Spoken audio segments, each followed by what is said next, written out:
I saw this post where this dude was talking about his family. He says, okay, hey, I have an $800,000 house.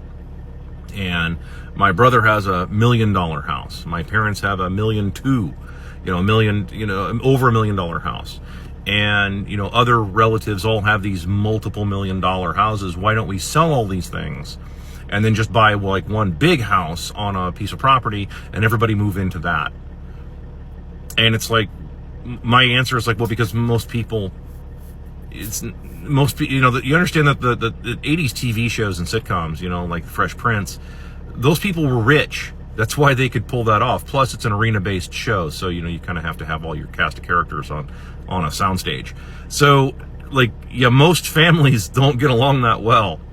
Usually, and this is typical with a lot of the cases, is that usually it comes into a power struggle.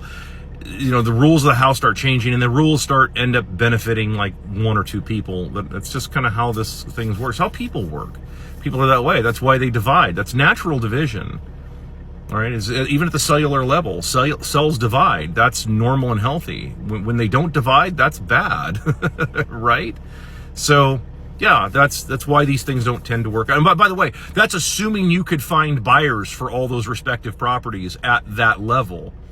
Because if you're asking someone like me, okay, $800,000 house, well, it's $800,000 today. That same house, I probably wouldn't even give you $225,000 for. Because it's probably not really worth that, especially if it's been built in the last 10, 15 years, then it's really probably not worth that. Because we all know, you scroll TikTok a little while, you'll see how houses are built, and you're like, what the fuck? Dude, these things are garbage. Yes, they're cardboard garbage houses. That's really what it is. So, yeah, most of them aren't built out of concrete. Most of them aren't built out of actual brick. Not just brick facade, but actual brick house. Most people don't spend that kind of money because it costs a lot of money to do stuff like that. So, yeah, just when I saw that question, I just got to thinking about it. Man, I don't know too many families that could actually pull something like that off. I really don't. Because everybody has their own little version of what they kind of want to be able to do in their life. And if that starts bleeding into everybody else's version, it's like, okay, well, hold on, man. Then you get back into the my house, my rules kind of thing, right? Another thing that happens, this is true for the successive generations, and this is the problem with the currency devaluing. We'll get into a little depth here, since I'm far enough into the video, and I've gotten rid of most people. Each generation is, in theory, if you have a hard currency or a currency that doesn't change, a unit of measurement that doesn't change, well, then each generation actually gets better, right? It just, each generation has a better time of life. Well, you don't have that with the US dollar. This is where you have the boomer effect. Boomers are convinced that everybody else isn't working as hard as they did. And it's like, we know that to not be the case. That's objectively not true. But many of them, not all, but many are convinced. So this is why you have Gen X, that many Gen Xers have a job and a side gig. They have a job that they do full-time, plus they do a bunch of other stuff on the side.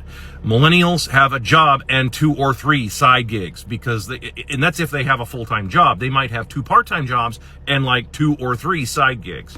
Gen Z has 16 side gigs that they're all trying to juggle and still trying to figure out how to pay their fucking bills. That's what's happened here. Because the currency gets progressively worth less and less and less with each successive generation. And it requires each successive generation to work even more, especially when each successive generation is shrinking. They're not having the, the reality is the US birth rate's 1.6.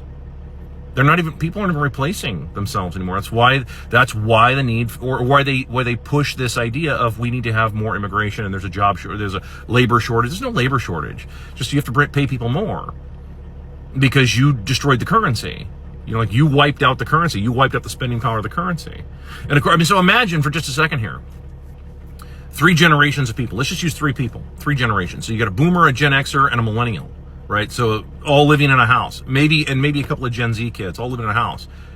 All of them watching what's happening, and none of them. Imagine this for a second here. None of them have ever seen my channel, so they don't even understand what's going on. They don't know why this is happening. All they know is that the granddad, some boomer, just keeps screaming about how you people aren't doing enough. In the meantime, you've got the Gen X are going, dude, I work full fucking time. Millennial guy going, What? Dude, I haven't had a day off since like 2018. And then the Gen Z kid is like, what the hell is extra money? How does that work? I have never had extra money in my whole fucking life.